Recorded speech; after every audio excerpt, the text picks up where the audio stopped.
You're welcome back. This is Newsfile. It's your most authoritative news analysis show. My guests are all seated. And let me introduce from the one who was on time, in time, Kojo Opong Nkrumah. He is the Information Minister and MP of Wase Ayerebi. Thank you for joining us, Kojo. Thanks, Samson. Good to have you. And also here in the studio, in that order that I announced, is our regular panelist and managing editor-in-chief of the New Crusading Guide newspaper, Abdul Malik Kweku Bako. And after today, he will take his usual leave. So I have announced it. Don't come asking me every day, where's Kweku, where's Kweku, where's Kweku? He will take his usual vacation. He deserves some vacation. Also here is Samuel Okujeto Ablakwa, MP North Tongue and ranking member, Foreign Affairs in Parliament. Randy Abbey is host, Good Morning Ghana on Metropolitan Television. Gentlemen, good morning and welcome to all of you. Good morning. Good morning. Right. So let's get straight to the National Media Commission as constituted by the Constitution of the Republic, Chapter 12 of the Constitution and Article 266. The Commission has what the law calls the Settlements, Complaints and Settlements Panel.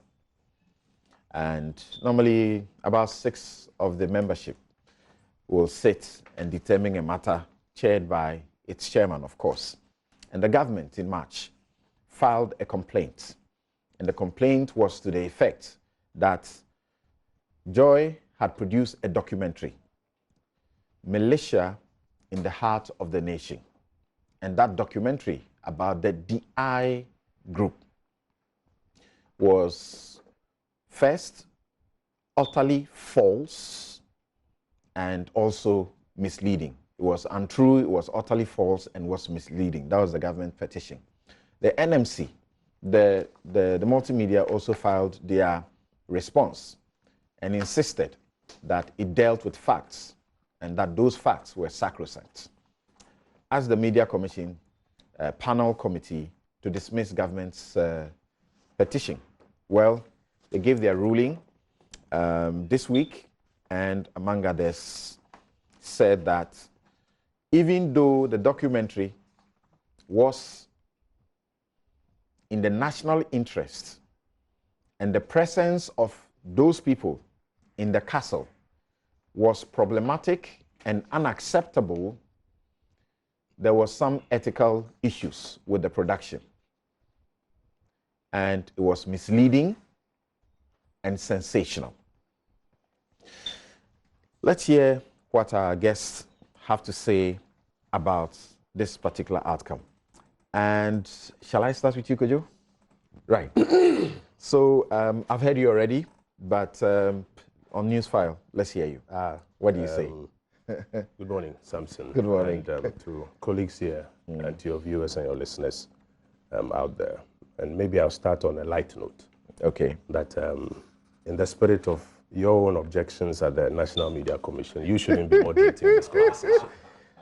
This is not an adjudicating body. Because you yourself are an interested party in this matter. This is not an adjudicating body. That is by the way. Yeah.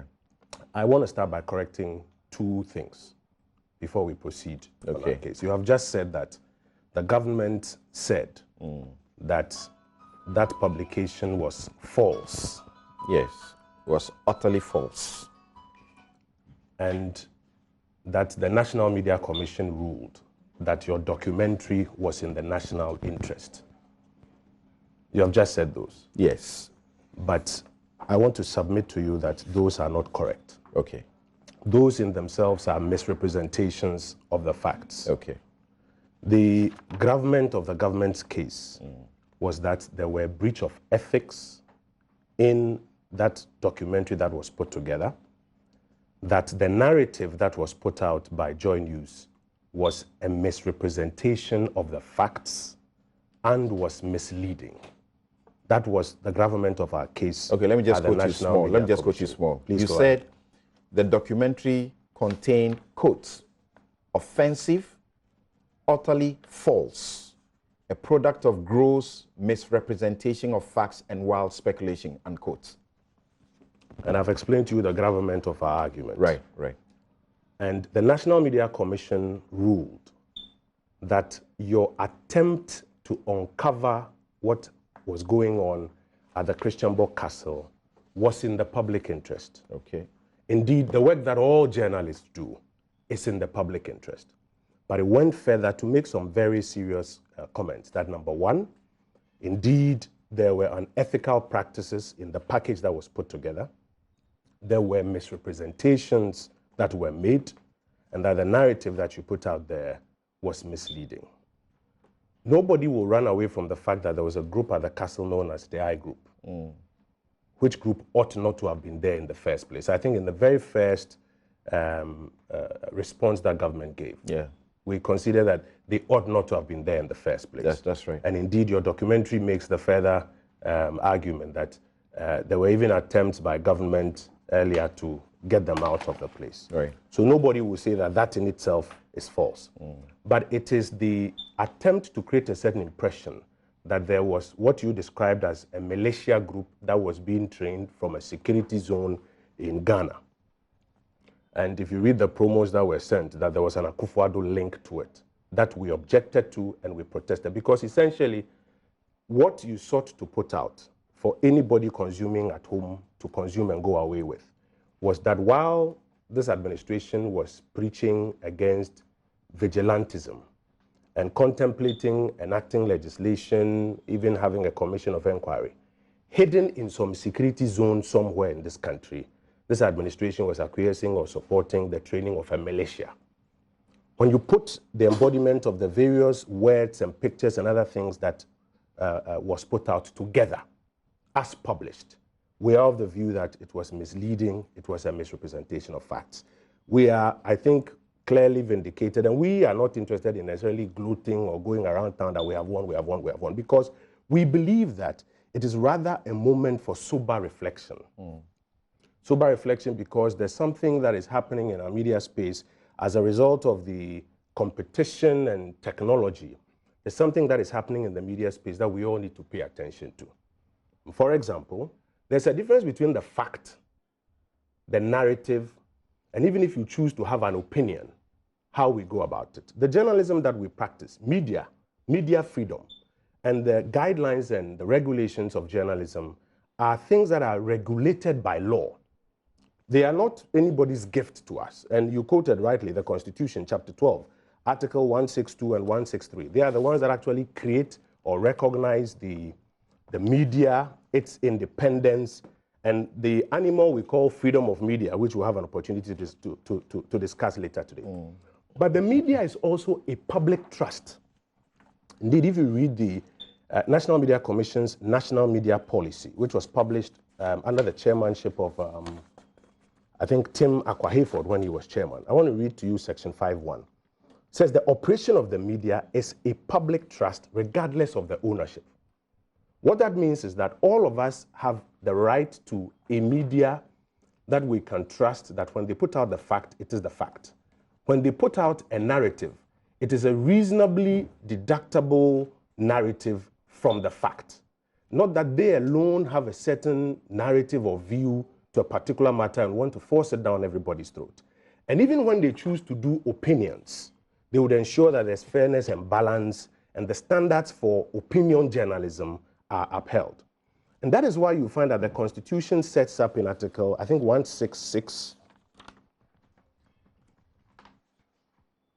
or 166 onwards, the National Media Commission.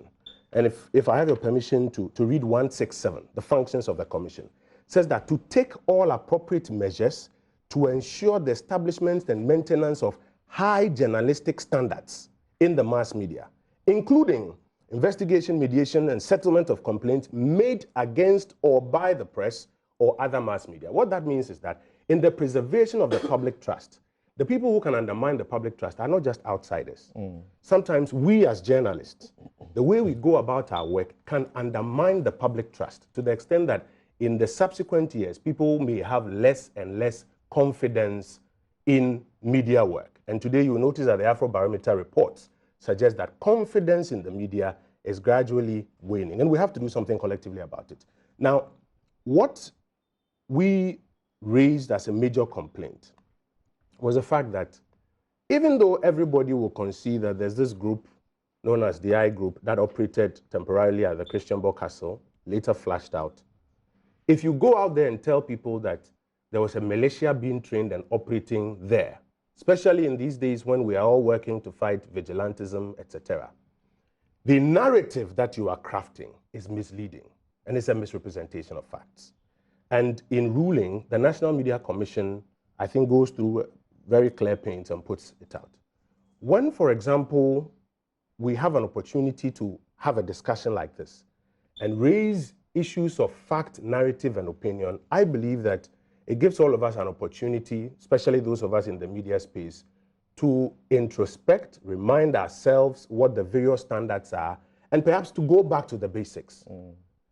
And I'll give you a simple example. If I'm driving at 90 kilometers per hour, the journalist's first job is to report the fact, the hard, cold fact, that I'm driving at 90 kilometers per hour. Nobody will dispute it. I may not even have opportunity to dispute it because it is the fact. But we all know that because of competition, etc., sometimes we want to spin narratives out of that.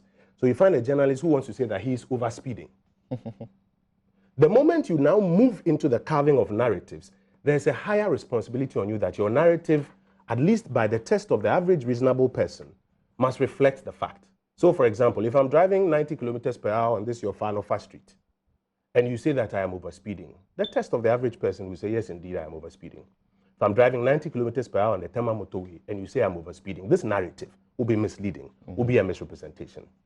So I think for us, what has happened gives all of us an opportunity for sober reflection, gives all of us an opportunity to sit back, particularly those of us in the space, and learn some lessons from this. We took 3 prayers to the commission.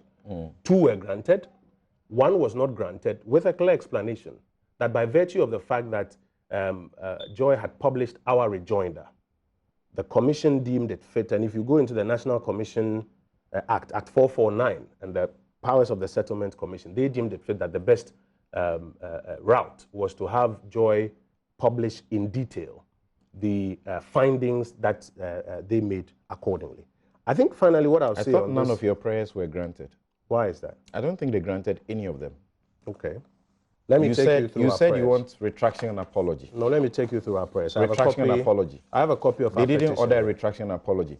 In the normal scheme of things at the National Media Commission, at the end of it, they will always order a retraction and apology. They didn't order one.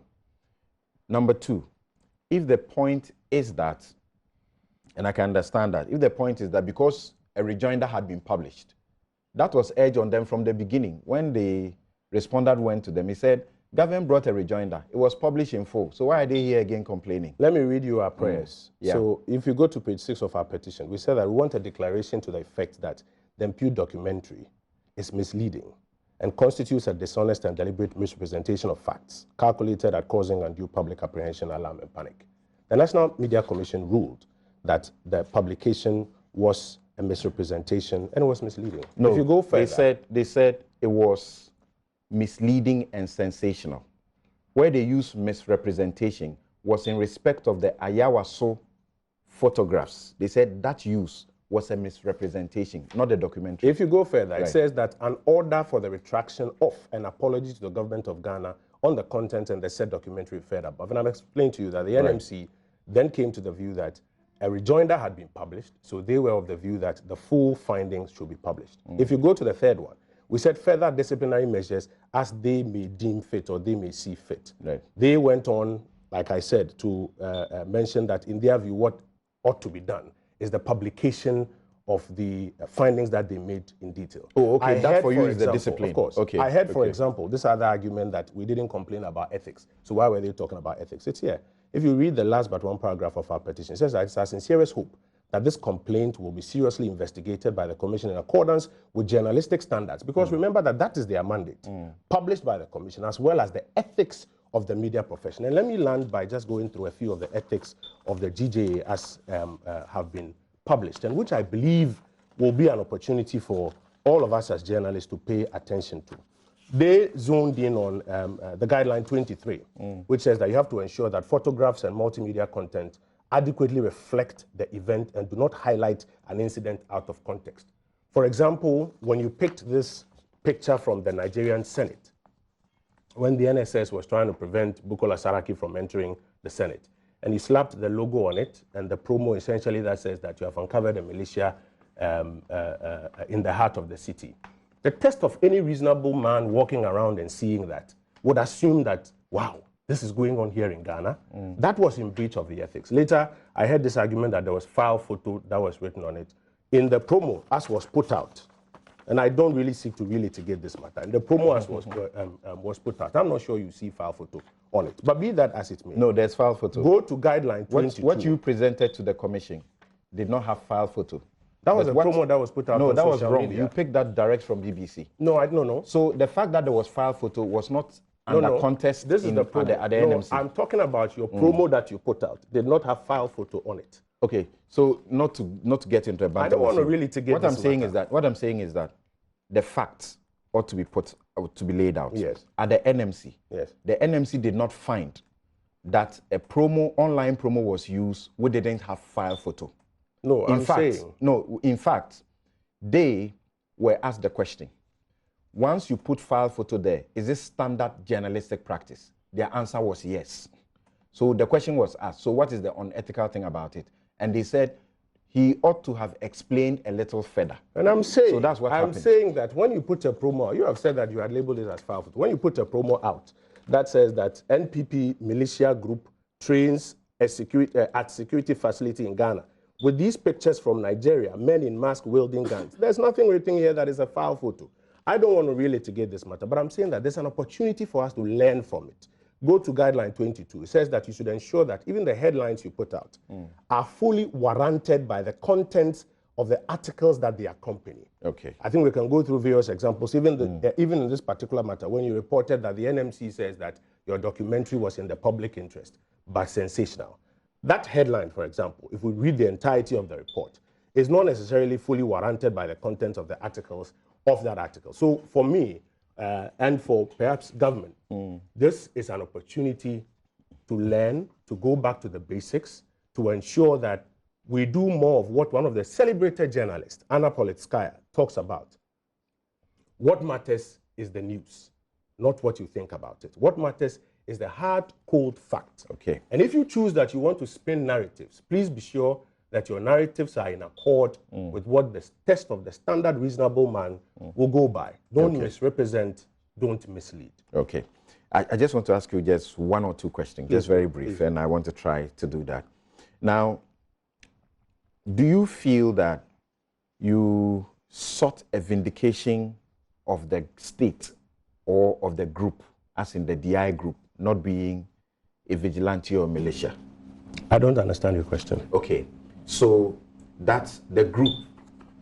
You see, the NMC's, the thrust of what they did was to say that there were no traits of violence associated with the group from what they saw. So that sort of give a clearance, if you like it, a clean bill of health to the group. I don't think that's my understanding of what and we went to the NMC to say that you have misrepresented. You have found a group of persons at the Christian Bock Castle. That is a fact. Nobody will run away from it. But instead of saying that you found a group of persons at the Christian Bock Castle, can we find out who they are, what they do, blah, blah, blah.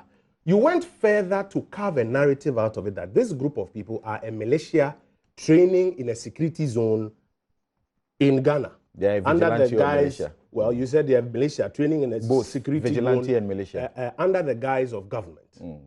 And we petitioned the National Media Commission that that thing you had done was in contravention of the ethics of journalism. Okay. Because you have sought to spin a narrative that is not in accord with the facts. Number one. And the NMC, okay, the NMC has come out to say that the fact that you recognized there and the narrative that you sought to spin are not in accord. Okay, so I want this to be very brief because you've actually spoken for a very long time, but I just want this brief so that we cut this here. Now, my question again is, when you say it was a misrepresentation of the facts, it includes the most important facts to you, that the group is no vigilante or militia, correct? It includes the most important fact that that group of young boys and girls in black and white looking for work there cannot be described as a militia group. Thank you.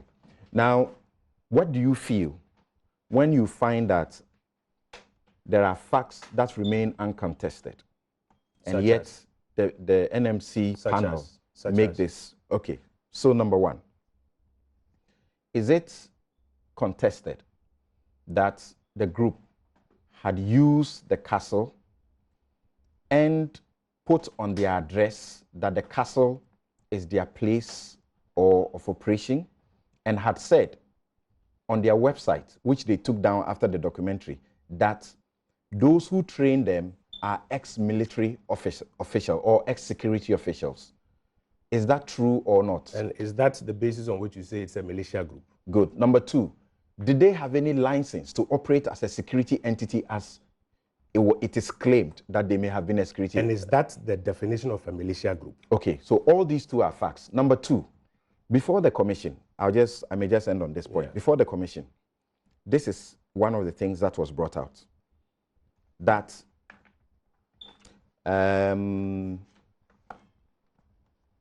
that the group illegally drove away national security operatives stationed at the Aviance Cargo Village at the Kotoka International Airport in Accra in 2017 and deployed its members in replacement, and that it took a director of the National Security Secretariat to conduct another operation to reverse this criminal act and send the national security operatives back to their lawful operational area, unquote. But this was not established before the commission. This was not contested. It was not established before the commission. No, I'm asking you a question. It was not. It was not challenged. It was not established before the commission. Okay. It was not. So once it was not challenged. It was not established before the commission. But it was before the commission. The commission, remember, threw away several things that both sides brought. You went to the commission. They did? Yes, you went to the commission and argued that your defense was privileged comment. No, don't go there. Just Why? this small bit and let's move on. But why can't I go there? No, we can't. We don't have time. I need to can't move go. on. You are impeding my press freedom. No. I ask you a specific You are question. impeding my press freedom. I ask you a specific I can't question. go there. I ask You you are a specific impeding my press question. freedom. I should be able to go there. You went there and you said that your defense was privileged content and opinion and fair comment. And the commission said all of those are bogus issues they are not interested in. They didn't say that. But they did. And they didn't. said that what they are interested in, okay, is whether or not these guidelines of journalism as we know them to be have been upheld or breached. And that is why they reminded you at a point that this is not a court for us to go through all of these things. And they zoned in on that, and in the end adjudicated that, listen, those guidelines of journalism, the ones that we complained about, are the ones that have been breached. People may have their issues with DI Group. I don't speak with DI Group Limited, or I don't speak for them. There are questions that you may want to address to them. Our interest has been... I was just asking this small thing. That's fine. Our interest... A group that had been there... That's fine. That had gone to the airport... That is fine. ...remove security operatives. And when we said privilege, you attended, I think, once and you didn't come back. No. But do you I was remember... there with you like... No, wait. Do you remember... That is not fair. Hold on. That is not fair. Part of the privilege just said issue. that I attended once and I didn't come back. Maybe twice. No, please, please. Don't misrepresent facts here. Okay. Don't mislead the public. I don't want the two of us to... Yes, I don't want us to do this. You attended more than twice. Please. Okay, thanks. I was there twice. Okay. As and when I was out of the jurisdiction, my deputy stood in my stead. So I was correct. So you attended about twice. You attended once and didn't come again. Okay. Those are the misleading narratives. You attended twice. Those are the misleading narratives we talk about. Could you check this? For Check this. me, we are not fighting. Listen to me. We can learn now, this is what I'm saying. This just more this, but I'll move on. What I'm saying is this. Once you put a pleading and it's not challenged, and then the commission members, those panel members, were shown conversations, private conversations between the author of the documentary and national security officers at the helm. They were shown the conversations between the journalist and them. No dispute was raised about the fact that they had gone to remove national security operatives from airport at the airport, and later it took an operation to place them back. When they say they don't exhibit traits of violence. A predisposition to a predisposition violence, to violence. Yes. Are you happy with that? Especially also when your own admission is that these people were removed upon the third attempt with a joint military, a joint police and national security officers. What again are you looking for in a violent group? Can I respond to Yes, this? please. So, for example, you say that, in your opinion, the fact that this was not contested makes it true. I'm telling you, I was there with you. I'm telling you that the NMC told both of us that this is not a court. They are not going to deal with what is contested or not contested. They have narrowed the issues to what they are looking at. And in their opinion, or the opinion of this constitutionally mandated body that is responsible for upholding the highest journalistic standards, the ethics of the profession were breached when you mixed these things of photos from places that had no bearing of or no bearing on what we're doing. Okay. When you put out narratives that did not accord with the actual facts. Okay. I frankly think that we don't have to split hairs over this. Sure. And from the beginning, please indulge me briefly. From the beginning, we said that we hold you in high esteem. We think that in this particular instance, the kind of narratives that you sought to put on this matter were off. And we have had opportunity to appear before a constitutionally mandated body, which had the GJA president on it. We objected to it initially. He was on it. Mr. Bright Bleu, for example, was on it. Yes, the chairman was somebody... The GJA president you objected to subsequently didn't sit on it. He is not recused from any of the decisions. No, I'm just telling you, even though he is not the one you objected to... Mr. Bright Bleu the one of you the objected GJA to was there. Was he not there? I'm saying that the one you objected to... Mr. Bright Bleu of the GJA the was one there. You objected was he to not there? So I really eventually don't want us to left, split didn't join the process. I don't want us to split. But the chairman we objected to continued to sit and throughout. And he's not an executive chairman. That's okay, thank you. He doesn't have veto decisions. It's okay, thank you. So, all right, so it's healthy, it's fine. But I just need to place on record that at a certain point, you were not present. And when you were not present, the facts of they having gone to the Vians Cargo village, chased out national security and taking over the job, and having done other things, that fact was repeated over and again and discussed. Go ahead. And it was never thrown out. Go ahead. Okay, so look, you have read the ruling. I don't know what you think, what you make of it. Thank you, Samson. For a second, I was looking for the president or chairman of the Joy FM Staff Association to step in because it was getting quite heated. But I must say that I have preliminary fundamental issues to raise. The first one being that I would have thought that government would not have proceeded to the National Media Commission. That's my initial fundamental issue. I think that if you look at the whole spirit and letter of Chapter 12 of the Constitution, which establishes a National Media Commission to insulate the media from governmental control, to guarantee press freedoms, and to allow for the media to operate in an unfettered manner.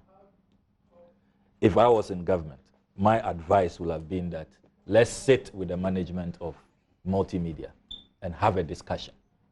I think that government went too far in dragging the Multimedia Group to the National Media Commission. Of course, government is well within its right. I'm not saying that government has acted unconstitutionally or illegally. But you see, if you look at the history of our country and why the framers of our Constitution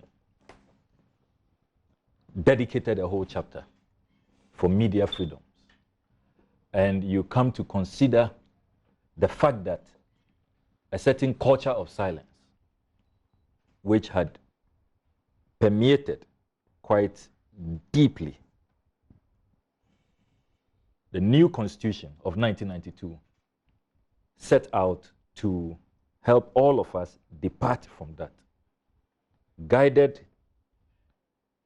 by the principle of what Thomas Jefferson said, that the only security of all is in a press freedom, a free media. That's our only security.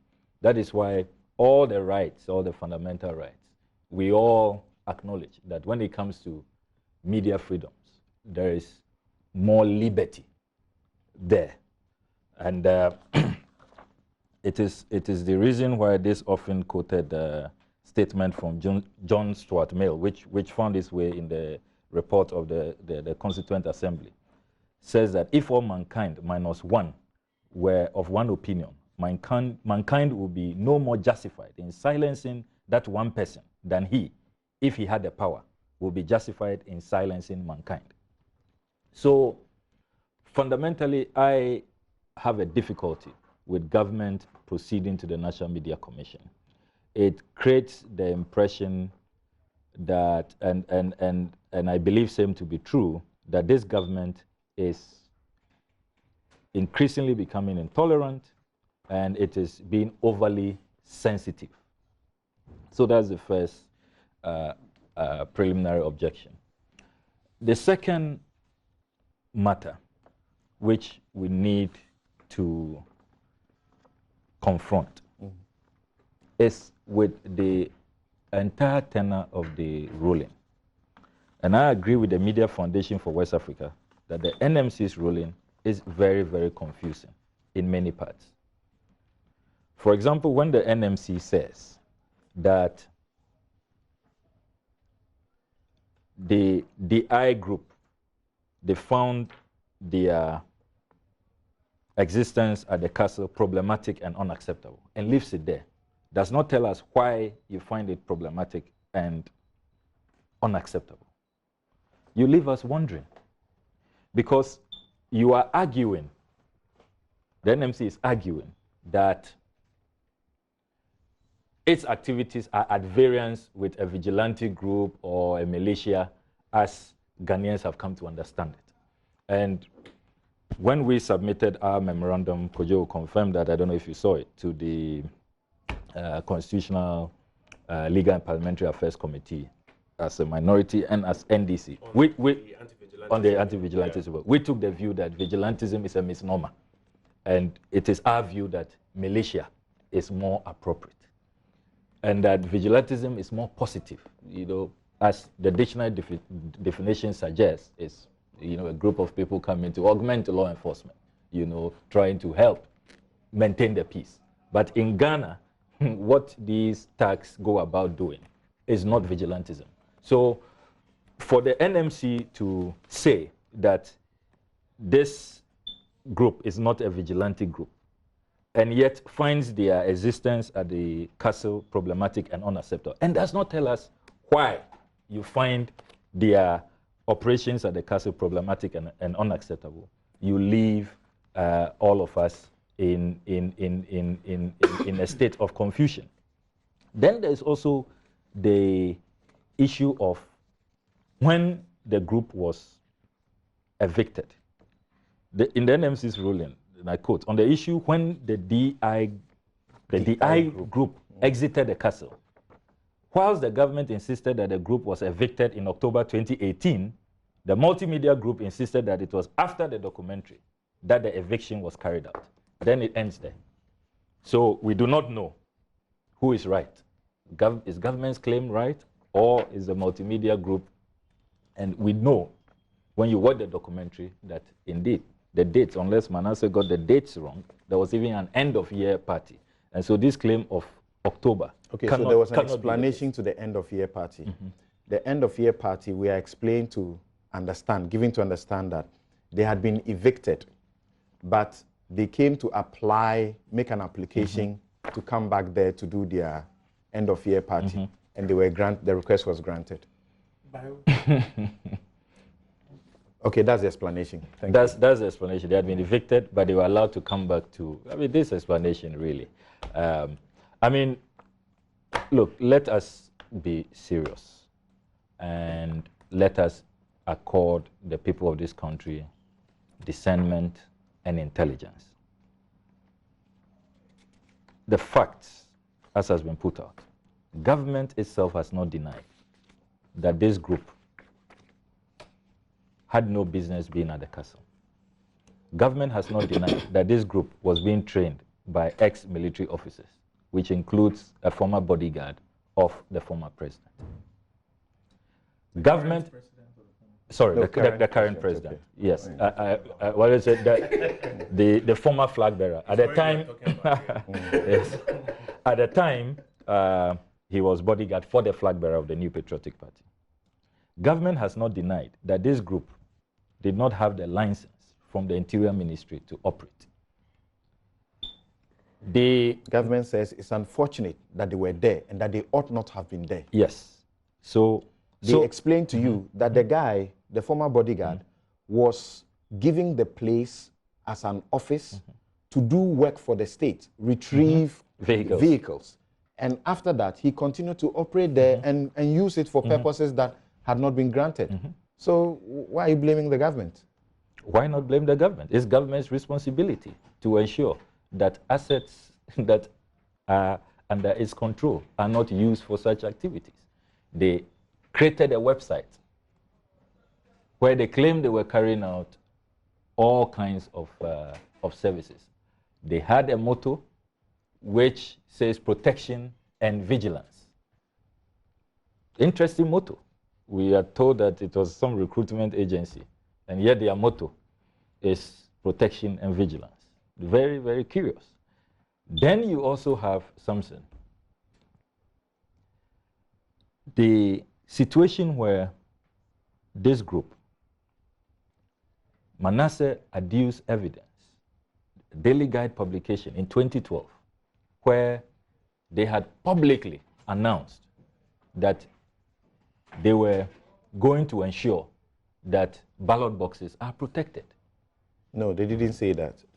That they will ensure. They didn't say that. They have said that they were an energetic youth of the NPP whose job was to provide protection.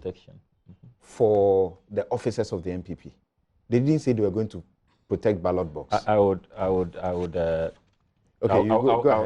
bring out that publication. But clear, even if I am to go with this argument, you are going to protect what officers of the New Patriotic Party in an election. Is that not one of the features of these political militias, what they carry out, which we have all frowned against? So, Samson, there is more in this matter than government will want us to believe and to accept. And that is why I take the view that the government should not have embarked on this. You say government, and you repeat that government should not have gone to the NMC. Yes. In your regime, you went to the NMC not once, not twice, about 3 times. And I remember one similar event, the Yutong bus. And I sat here, and James Ejenim Boateng sat where Kojo Ofon sat. And okay, I won't tell you the back issues. Kojo is laughing. And I engaged Ejenim Boateng in saying that it wasn't right for them to do, for you guys to do what you did at the time, including you announcing publicly that you had sort of blacklisted and boycotted Joy. How can you come today and say they shouldn't have gone to NMC?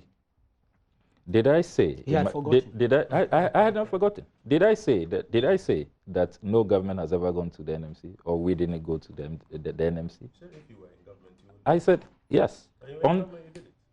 On this matter, especially when the facts. I mean, it's clear that government was sleeping on the job. It's clear that government had allowed the castle, where you have 6 ministers of state operating, for it to be used for these illegal activities. May I remind you that they insist that the fact that these ministers are there and it looks like it's an extension of the presidency still doesn't make it a security zone. You had you had reported earlier when the president announced that that place was being given to the Museums and Monuments Board to manage.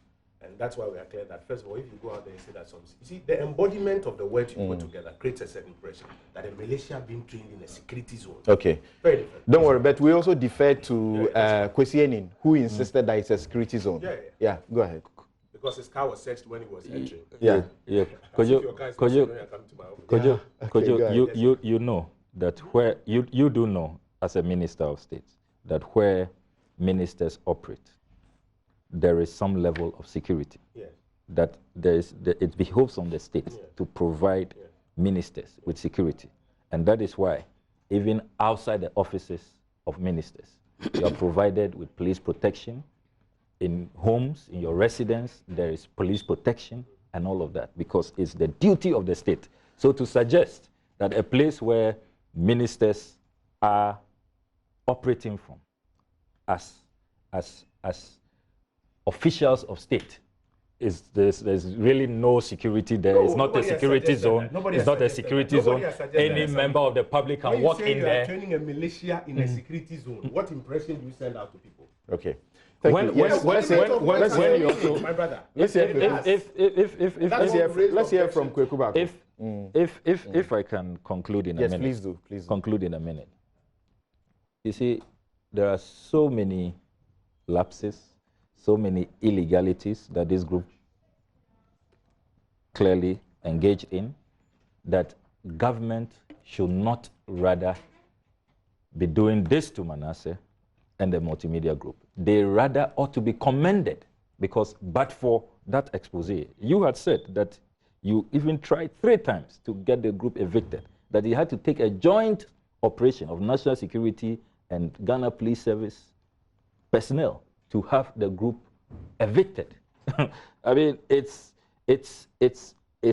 curious that such an operation will require this level of intervention, and yet you want us to believe that there's really no cause for alarm and that Manasseh should be treated in the way. Okay, thank you. Let's hear from Kweku now. Yes, Kweku, what do you make of the ruling of the National Media Commission Settlement Panel? Well, I might as well also make some preliminary comments. Okay.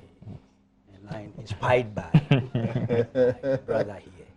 And I'm very happy that you reminded him that the Ministry of Information under the Mills administration petitioned the National Media Commission.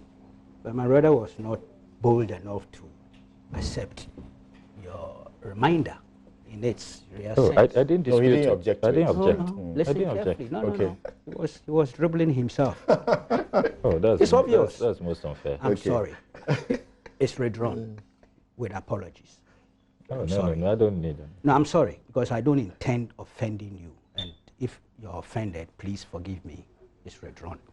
But the truth of the matter is that on November 1st, 2010, the then Minister of Information, John Tia, petitioned the National Media Commission. And Joy FM, you published it here.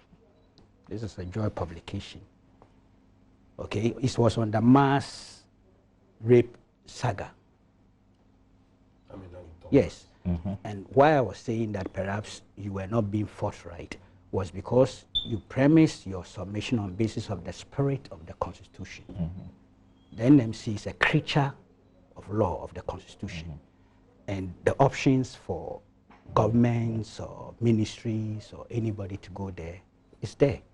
So if you were talking of the spirit of the thing, that spirit was still there in 2010. That's the point I'm making. But I think that you didn't. Okay, so let me correct myself briefly. Yeah. The 2012 Daily Guide publication was actually headed Vigilante Group vows to protect ballot box. Protect ballot. And it began by saying, leader of the I Vigilante, a group in the New Patriotic Party, Omar Farouk, aka Choman, has described the flag bearer of the New Patriotic Party, Nana Addo Dankwa Akufo-Addo, as a pacifist. Choman, a personal bodyguard of Nana Akufo-Addo, said he had been close to the NPP leader for a long time, stating that the presidential candidate frowns on acts that could destabilize the country. So I need this to be also in the context. He made the remarks after members of the Ashanti Regional Branch of the I Vigilante marched through the principal streets of Kumasi last Saturday during a float. formed in 2009, the I Vigilante Group is made up of energetic male and female MPP members across the country whose primary target is to protect the MPP against any attacks by lawless people. So this is what I wanted to quote. Thank you. I'm sure if you asked Mr. Fusampofu whether his proposition or his proposal to set up a ballot box protection unit is a vigilante group, so you will tell, no, that's distinct. Okay. The ballot box protection unit, he will tell you that's not a vigilante group. You get my drift? Of course, of course. Okay. They have said so. All of them. So we've dealt with the first preliminary thing. See, the NMC is a creature of law, as I said, and it's in the Constitution. We all fought for that. Their rulings are not circumscribed, as far as I'm concerned. I have cooperated with the National Media Commission over the years. There was a time, I think the chairman, either Kofi Kumadu or Hayford, praised the new Crusading Guide, then the Crusading Guide, for its cooperation. There were a lot of rulings, some went against us. We were asked to retract and apologize, and we did, based on the situation that happened there. But there was also an instance where I declined the invitation. Indeed, with Mr. Pratt on two different issues. We declined the invitation as a matter of principle. And so the NMC dragged us to court. We were defended by Akoto Ampao. We won that case. The court ruled in our favor that we were not under obligation to accept. And apologize. Yes. So I have advised against any attempt to disregard them or not even to go by their rulings and so on. I think that we're building a democracy and we need to respect the institutions, however we disagree with them. Yes, I agree. But that particular, I just want to put on record that we, without showing disrespect to them, we declined the invitation as a matter of principle. And it's on record. It went to the appropriate forum, which was a court of law, and the court ruled in our favor based on the issues at stake. There's one thing that's worrying me. The I Group, did they sue Multimedia? They did. It looks like they have abandoned it. We don't know. No. They haven't taken a next step after that. Yeah, but is there a case in court? Yes, they have. Okay. I don't know the reliefs they are seeking because I haven't seen the paper, but I read somewhere they had sued Multimedia. Yeah, they are saying they have been defamed. Okay. I wish I knew the items, the elements of their rate. I don't have them. But you see, there's also one thing, and I must be forgiven for going this route. I was wondering whether it was appropriate for us to make this a subject of discussion in the absence of the NMC here. I was wondering. Participating in the discussion? Yes, I was wondering. To explain themselves, you mean? Yes, here is the minister representing government. I'm not, it would be unfair to say you are representing Multimedia. Oh, but he is. He's advancing their cause and the argument here. Are you not doing that? Albeit in limited capacity. He's constrained. That was the point. That's the point They tried to do in a subtle manner. Yes. Before he started saying. He's the prosecutor and the judge. I mean, I think we can all. I wouldn't go that way. No, don't worry. We can all deal with it. He's hosting this program. He's my friend, so he's we can not deal with it. representing Multimedia.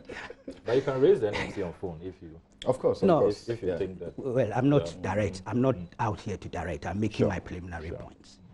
So I felt a bit uncomfortable, especially because of the banter that went on between the two of you. That's when this came to my mind. Otherwise, I didn't come from home with it. It just occurred here. No, I'll be honest with you. But frankly, I was trying very calmly to get him to answer. Yes, it was because of the banter that it occurred to me whether it was Okay. an appropriate subject matter for us to discuss it within this contest in the absence of one of the parties or two of the parties, if you like. So now, what are the issues? See, I remember when this story broke, we discussed it on this program. Yes, we did. And I remember that I made it clear that my perception or definition of militia did not fit the I Group. I said so You here, did, yeah. and I consistently repeated it elsewhere. It did not fit. And at that time, the short commission had done some discussions of this matter and pronounced on it through Venerable Professor Mensah Bonsu. But I still sat here and said I contested even the definition that Madame Mensah Bonsu had given. If you recall, I came with a certain report, Dennis Austin's book, on the CPP-UP paramilitary groups and their conduct and actions and the scale of the violence. And I didn't see any of these groups today fitting into that description. So in my view, I disagreed with the description of those groups as militia, that is the vigilante groups as militia, by the commission, even though the commission has accepted that, and it's in the report that has been sent to the president. I have a copy of the executive summary here, and they make a very forceful argument and insist we should describe them as militia. But I disagreed with that. So I see the Media Commission's ruling going at variance with the definition of militia. I side with that. I don't believe that group was a militia. If you play back the same program we had here, I thought it was terrible that that group was given access to a state facility, the castle. It didn't make sense. But due to some political connections, they were allowed in there. And we also made a point that I was aware that the national security had been having running battles with them relative to their presence there. These are facts. They actually echoed that in the documentary. Exactly. That whilst they were there, they suspected national security operatives to come spying on them. Exactly. So I pointed to what was in the documentary as a basis to reinforce what I had already known. But that part of the documentary was factual. And even if that place is not a security zone, and I agree, it's no longer a security zone in the rare sense of the word, even though they have security checks, and there's even documentation to that effect anyway. So, but the fact that it was a state facility made their presence there completely inappropriate, and I'm being charitable, my choice of words, and indefensible. And you see, so we all agree that that documentary was in the public interest. Again, the Media Commission's ruling appears to reinforce that, and I still stand by that. I have a policy of not doing peer review of fellow journalists because I myself, I don't think I have the moral standing to go questioning fellow journalists. I've done a lot of mistakes in my practice, so I'm very careful with those things. But generally speaking, I thought that story, that documentary, was a good thing, was a piece of journalism that was good. See, they've raised some things about some extraneous embellishments and things. I'm not sure. In terms of documentary production, those things are allowed. They are allowed. Okay, so they said he needed to explain. For example, when he put the Nigerian thing, and you just put file photo, that was not enough. He should have explained further. Well, even Ayawaso specifically. But in principle, see, but I'll tell you, the Anas, the word they use, they fail to relate. I'll just use one classic example, Tiger Eye, the cocoa smuggling thing that went to court, and which was determined by the court in favor of Tiger Eye and the state. If you watch that documentary, you will see big trucks with full of cocoa going to the harbor, coming out, and all those things. Really, he was in the bush monitoring smuggling left, right, center. So that part of the documentary was not part of the thing. It was brought in to show people that, look, cocoa we export. If people smuggle, we lose revenue. Now, in exporting cocoa, this is how it's done. Yes, it's true. The judge asked for both the documentary and the raw footage. And in making his judgment, told the court that, look here, I'm excluding the documentary because of these elements. And I'm proceeding on basis of the raw footage to make a judgment. And this is what happened. I can understand where the National Media Commission was coming from, but I don't think they are a court of law. No, they are not. They've admitted it clearly. Yes, so my difficulty is to suggest that that is unethical. Relative to documentary production, I will find it difficult if that is classified as unethical. That's my I would explain view. when I have an opportunity. You can, Yeah. but that's my view. Okay. So perhaps it's a matter of, is there a deficit? This is a very serious statement I was going to make. Deficit on the part of the members of the panel relative to what goes into documentary production? It's just a question. I'm not making a judgment. But what do you say? The issue you brought up about what you had said earlier about they perhaps not fitting the description of vigilante, militia. The two words were actually discussed at length. Sometimes tempests flaring at the commission, at the panel hearing. So the chairman, or let me now say the commission, some of the members were the clear, panel, the settlement panel complaints. Yeah, the settlement panel.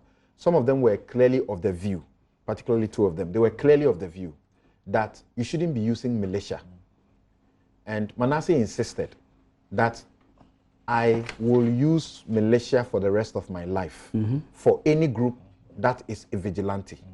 And that's actually Joy's policy after we heard from the commission. I understand. And they insisted that, no, but you can't do that. So the question now is, from where you also sit, you will not want to call them militia. Would you want to call them vigilante? From what you know about them? You see, I think it would be safer to say they are a pro-government group. If you add vigilante, I have not seen them, and I was coming to that, I have not seen them in terms of their conduct and actions. And I'm being honest with you. I have not seen them behave like the Delta Force elements, the invisible force elements. But they speak against it. I haven't seen them, and that's why I was taking them out of the context of vigilantes. But they are obviously a pro-government group. Otherwise, they won't get access to the castle. Okay. This is a group affiliated to government. Let's be factual about that. That's one there's no question about. But you see, because of these things, and you just brought it back, I'm thankful you did. When you were having the banter with Kojo, something struck me, and I have some such records. The records of proceedings of the NMC. Great. Would be so useful. Great. To interrogate, to deal with this matter. Okay.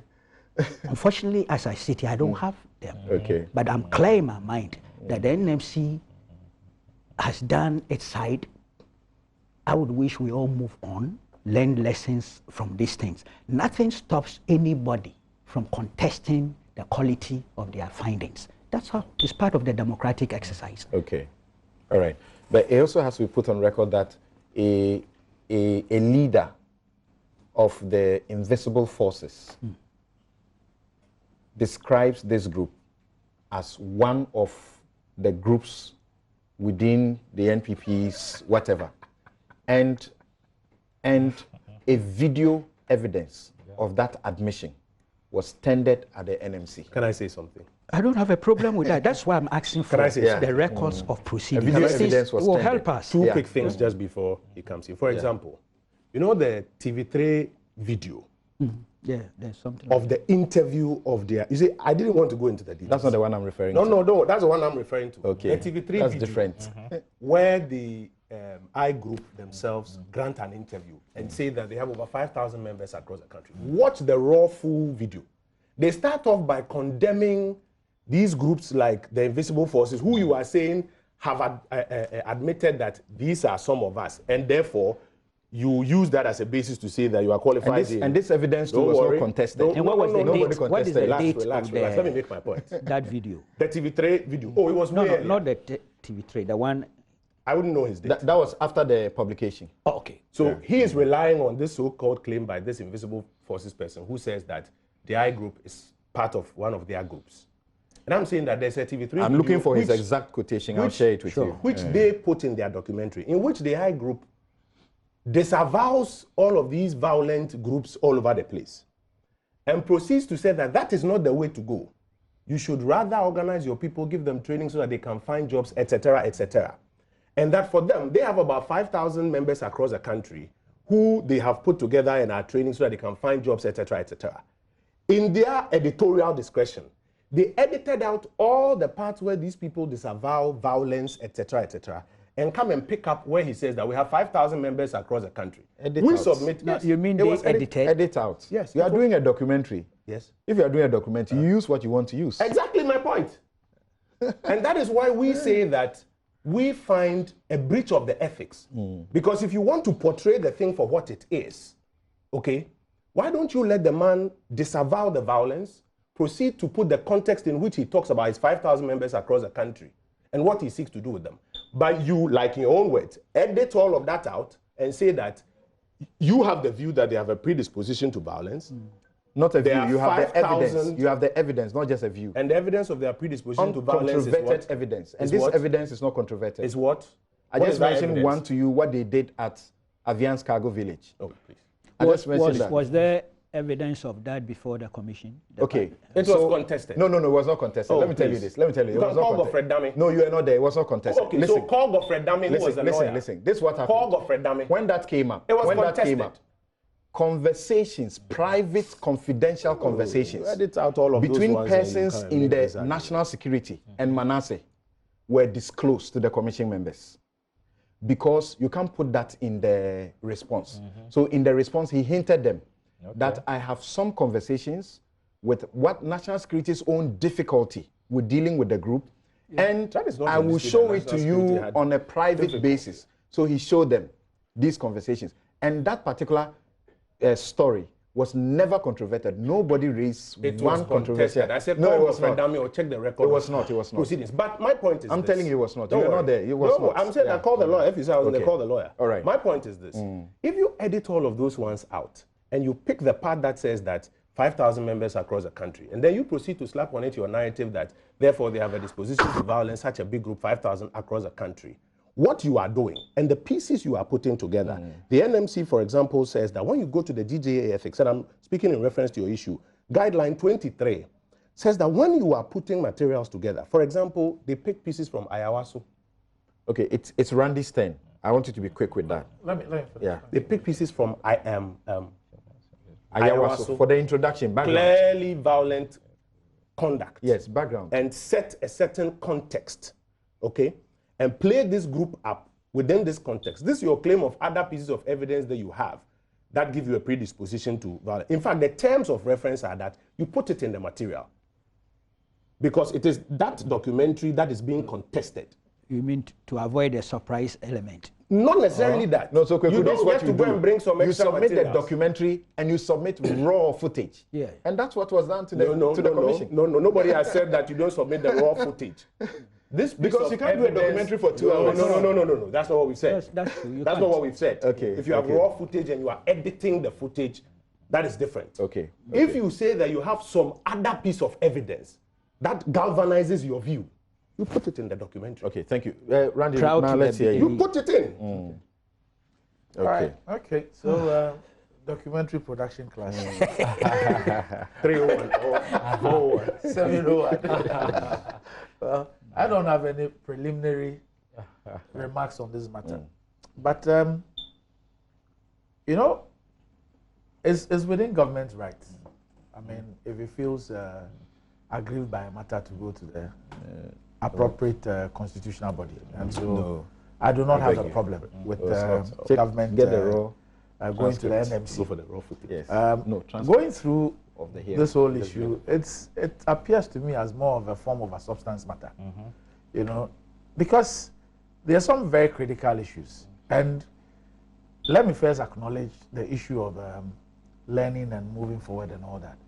Look, there are a lot of people, both practicing and upcoming journalists, who learn from the likes of Anas and Manasseh with respect to the form of journalism that they've decided to focus on. Yeah. And especially going through the documentaries and all that. And so rulings like this or decisions like this, which brings up the issue of the ethics, what is more appropriate, what should be done, I believe all help in shaping things up and in helping everybody to do a much better job. I'm sure that if Manasseh were to do a documentary, again, I'm sure he's probably on one already, he might be mindful of some of the issues raised in this particular matter and might do things differently. Same as others who would want to also do some of these documentaries. And so for me, I mean, it's good that such issues are contested. And when they are contested, it helps develop the practice and makes things quite better. But you see, the issue of the place being a security zone or not, for me, once again, is an issue of form over substance. It's a state facility. You have 6 ministers of state operating from that place. I am not sure that a group of young people can just come and take over the garage at Kojo's ministry and start reporting at 8 a.m. and doing drills and whatever, and then closing at 5 p.m. and leaving the place, go and develop a website, put out what their mission is, the services they offer, and put Kojo's office as the address. Although Kojo's office, the Ministry of Information, is not a security zone.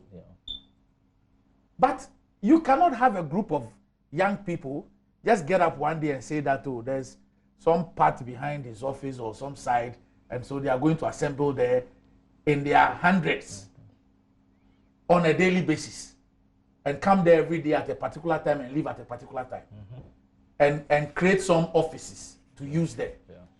You know, it's not something that can happen and should happen.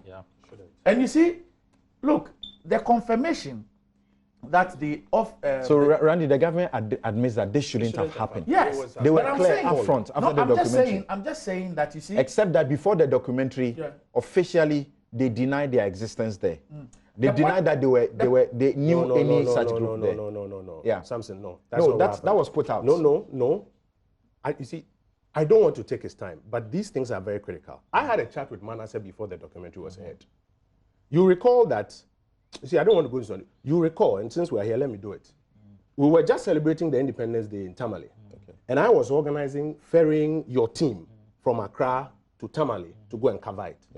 And while we were there, Manasseh called me that he has uncovered a militia operating from a security zone. I had a phone conversation with him. I said, tell him, my brother. And by the way, Manasseh is a very good friend of mine. I do understand today is his birthday. Yes, today is his birthday. Yes. Happy birthday, Manasseh. That's nice. So I spoke to him on phone, and I said, bro, this job we do will be interesting. If you go out there and say that you have found a militia operating in a security zone, you would have to prove it, stricto sensu, because I can assure you that President Akufo-Addo will not let anything like this happen. So whatever it is you are finding, properly describe it and ask your questions so that we can also give you proper answers. What he did was that he sent the same text message to Eugene Ahen. And just like I did, Eugene denied that, there is no militia, which is why when we raised it initially, we said that publish the question you asked him and publish his answer. So that when anybody, because if you just mouth that, when we asked the director of communications, he denied, this is his denial. You're not being fair to him. Publish the exact question that you asked him. That I asked him that there's a militia operating in the castle. And he told me that no, there's no militia operating in the castle. You are being fair to him. That's just the fact I wanted to lay out. I'm sorry for interrupting you. No, that's fine. You know, so the issue I raise is that, look, if you look at the response from the office of the chief of staff, for example, that, we gave him a job to do with respect to retrieval of vehicles. And that is what led to him being assigned some offices at the place.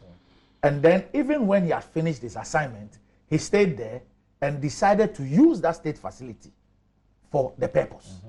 So I ask, you see, we bring things upon ourselves. What is it about retrieval of vehicles that the plethora of security agencies we have in this country, including the ones that we have created at the national security, cannot do? For which reason we go out there, go and bring in individuals, go and assign state facilities to them and ask them to do these things on behalf of the state. And when their job is over, we're unable to ensure that all the access we've given them to state facilities and all that are retrieved back to the states. Fair question. And then we look on for the things to develop up to this point. Is anybody being held responsible? So now the focus is on, are they militia? They're not. Do they have a disposition to violence? They are not. But the truth of the matter is that, look, if even the Ghana Scouts, I don't know if we still have Scouts in Ghana. The Boy Scouts. The Boy Scouts. Boy The Girl Guides. If they decide to take out the staff of multimedia, it won't take them 6 hours to do that. Yeah. So if you have a situation where there's a running battle between the group and the national security, and on 3 occasions, the national security is unable to kick them out, and that it has to take a reinforcement, joint effort. It cannot be just a group of some ideal unemployed young men and women. It cannot be. If the national security decides to do an evacuation at multimedia today, how many hours will it take them? So when we are told that there is an ongoing battle, and as all of you have alluded to in the documentary, you hear the guy talking about and even making the claim that there is some envy, that the national security is even envious of They had a them. long-running battle. You understand what I'm saying? Yeah. So it's Kweku said they had a long-running battle. yes, It's a fact. That's a fact. yes. It's a fact. With the national security. Yeah, but this is not a battle of No, force. but is Kweku, Yeah. No, is I'm just- Kweku allowed to just say that without providing evidence as you demand of the No. It says they had a long-running battle with national security. That is why I'm helping what it means by battle. Yes. So I'm I don't mean exchange of fire. It's not exchange of fire. It's not a battle of force. Okay. But you knew that. Yeah, Come on. It's very mysterious. I know because I am privy to the private conversations. I know. It's very mysterious. Yes. No, So Randy, for the record, the question, you really didn't understand me to mean. Okay, so the question that Kojo said Manasseh should have put out in full, which he sent to Ahin. This is it. Quote, "Good evening. I called earlier. I am doing a story on DI Group, an MPP vigilante stroke militia group run by Nana Reko Addo, aka Choman, a former bodyguard of President Akufo-Addo. I have information that the group operates from the Christianborg Castle. Some leaders of the group claim the president is aware of their operations there. I have spoken to Jubilee House source close to the president, who has denied the presence of the group at the castle and the knowledge of the president, but that's not the official response. According to the source, I will be happy to have the official response on the matter by close of tomorrow." And then this is how the official response comes. Quote, "The president has no knowledge of the alleged activities of this said group, let alone sanction their activities. My checks from National Security have revealed that no such group is operating from the castle," unquote. What is the And he date? put this information out. What is the No, he didn't put out his question. No, he put the information out. No, I'm saying his question. He didn't put it out. I don't Okay. think. He Also, I don't think no, it they are makes any critical. difference. No. Sorry, no, it's no, Randy's there time. is, I It's know. okay. He also You did have not raised tell your you the question. Let's have date Randy finish. on Yeah. which this conversation I was took going to place. ask that question. That when did Ahin provide this answer? Before the documentary. This is around the 5th, 4th of March, I would suspect. Because as at the 6th of March, when I was driving out of the stadium in Tamale, I spoke to Manasseh on the phone on the same matter when he was asking the same question. So it will be around the same, way after the fact. Okay. So And way that is after why the fact. Eugene would tell you that there is no such group there. Okay. So way after the fact. And then So he your provides, contention is that at then this he time, provides, they had Manasseh been provides evicted. evidence showing the group assembling at the place and moving to an occasion, an MPP occasion, In which is December. a state occasion. In December. Conference center. In You December. say it is in October that they were removed. Yes. And he shows you in December, In what they are December, doing. yeah. Then again, he shows you a party they are having in December. The explanation we have to that is that they made an application to have a party and Application they to were who? granted. Museum and Monuments Board. Yes, because the place is no longer a security zone. No, I mean In they actual applied fact, to who? some other who did they groups apply have to? held parties there. Yeah. But Okay, it's a whole some fact. People events. apply there, They do... apply. okay, so Randy, if you Video can shoots, finish, so we etc. can, there. we can terminate this. Yeah, So in March, if you ask him and he says no, you don't say that he has, quote unquote, told a lie. Yeah. Please proceed. Yeah, because if at the time he gave the answer, they were not there, the answer is appropriate. It is. But it is also a fact that Manasseh did not just ask about a militia group. It was quite detailed. Yeah. And so he's mentioned the name of the group, the person, how it's associated with the president and all that. So it was detailed enough. But you see, so, I mean, back to the issues. I'm saying that what led to this? We do things that create problems for us in this country. And that's why I go to the fundamental issue. You want to retrieve government vehicles. There's a change in power. You want to retrieve government vehicles. With all the security agencies we have and what we have created, you need to go and get a private individual, assign him a state facility. And then when, per your own statement, his job is done, you do not ensure that he vacates the state facility and you take custody of the place. And you allow him. And this person goes on to have a running battle with his national security. And you're unable to evacuate him and his young boys and girls until there's a joint team to do so. You know, we need to tackle the fundamental issues. Yeah. Like I've said, look, this ruling, no matter how you look at it, it's going to help shape up things. Okay. Moving on, we might do things better. But the things that we do as politicians and political office holders that create some of these unnecessary problems is what we must look at. Because in all of this, we are not holding people responsible for how they acted and how they've allowed or how they allowed something like this to happen. Yeah. If government feels embarrassed by it, and I believe that it is that embarrassment, especially when it occurred around the Ayawaso thing, that led government to go to the National Media Commission. The basis for this embarrassment is the conduct of government's own appointees. And the focus should go there. I'm done. Thank you very much. I'm supposed to change over. We have to go, but you're asking for a minute. I'll give you a minute. Somebody will ask for a minute, and then we may not.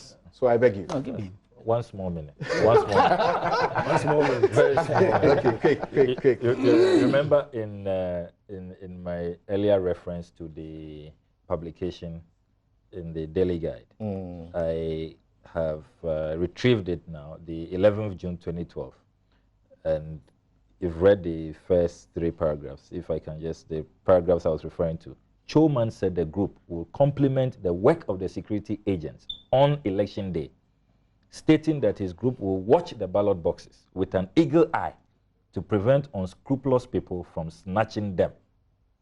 The I Vigilante Group, which has about 600 members, including males and females, is being sponsored by MD Moro, dealer in pharmaceutical drugs. So I just wanted to tie that knot. That indeed this group was set out to engage and this in story in 2012. Like the ballot box protection for this story in 2012 would label the group as vigilante was not contested. It was not contested. But can Kojo tell us what has happened? Sorry. Let's hear Kuku. The Daily Guide report is also incontestable. Huh? No, but it wasn't contested. No, I'm saying the It report. can be contested today. No, Yeah, it can. 2012 today. They can contest it. Yeah. Okay. But John Tia sent me a message now that quickly, the I'm told NMC I have Suleiman Ibrahim. Thank you very much for joining us, Sule. Sule is the Executive Director of the Media Foundation for West Africa, the sub-regional watch group, and helping journalists train, retrain, and to do the right things. Sule, I've heard you say that the NMC's ruling is confusing, is incomplete. What is confusing and what is incomplete? And the suggestion out there in the public also is that why are you guys giving an impression as if journalists are something gods? They don't make mistakes. If they make mistakes, they should admit. What's the big deal? Well, something maybe to your last question, I think we don't seek to create that impression at all. We are all humans, and occasionally we would make mistakes. And when we do make mistakes, we have to be humble, accept them. Apart from that, if you remember something, when I had issues with, for example, number 12, which was something that was widely hailed, and I even knew that I was going to put out my views there against, what was a dominant position taken by society, I still went ahead to write about what my views were on number 12 as far as the journalistic aspects of it were concerned. So we certainly don't do that. And we've had an occasion as an organization to even have a project on monitoring ethical violations.